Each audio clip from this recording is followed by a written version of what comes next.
Então vamos lá, o Pacto Colonial ele começou ali no século XVI e foi até mais ou menos o século XVIII, né? Século XVI que foi o ano de 1500 e século XVIII, ano de 1700, tá?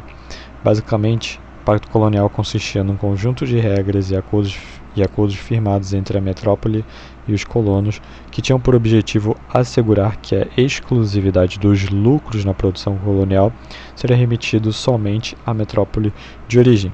Essa política ficou conhecida como exclusivo metropolitano ou exclusivo colonial. Isso pode cair dessa forma, tá? Exclusivo metropolitano ou exclusivo colonial.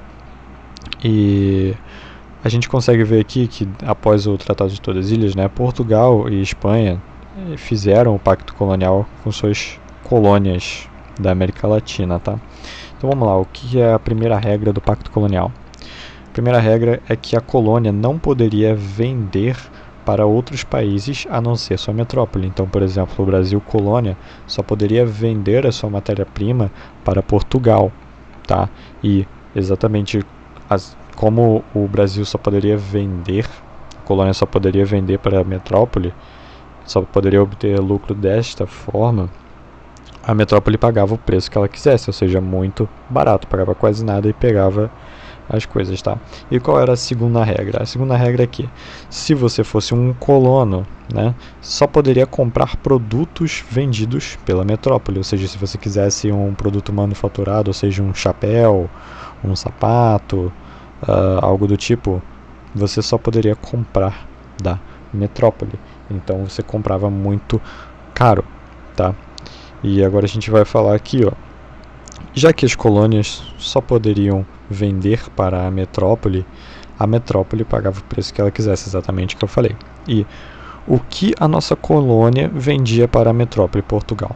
Bom, naquela época, a nossa colônia oferecia matéria-prima, produtos como o açúcar, né?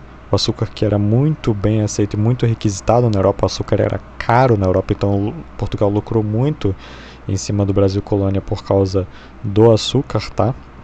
Tinha muita produção de açúcar justamente por causa disso, né? Porque era muito requisitado na Europa. E um pouco depois, né, os metais preciosos, tá? Um pouco depois lá em Minas e tal, com ouro. Então a nossa colônia oferecia isso, basicamente. Matéria-prima, que era o pau-brasil, produtos, no caso o açúcar, que era requisitado na Europa, e metais preciosos um pouco depois, assim, né? E isso tudo era vendido por preços extremamente baixos para Portugal, tá? E o que os colonos compravam da metrópole, né? Que a gente fala que se você fosse um colono, você poderia comprar produtos vendidos pela metrópole. O que os colonos compravam? A gente, entre aspas, né? Os colonos compravam produtos manufaturados e mão de obra escrava, tá? Que eram os escravos capturados pela metrópole na África. E isso tudo era muito caro. Tanto os produtos manufaturados, né? O chapéu, a bota e tudo mais, tanto quanto os escravos, tá certo? Eram caros, por isso se você fosse um grande produtor, você tinha que negociar diretamente com os traficantes de escravos portugueses. Você não poderia negociar com os traficantes africanos, somente com os portugueses, tá? Que faziam o tráfico negreiro e tudo mais.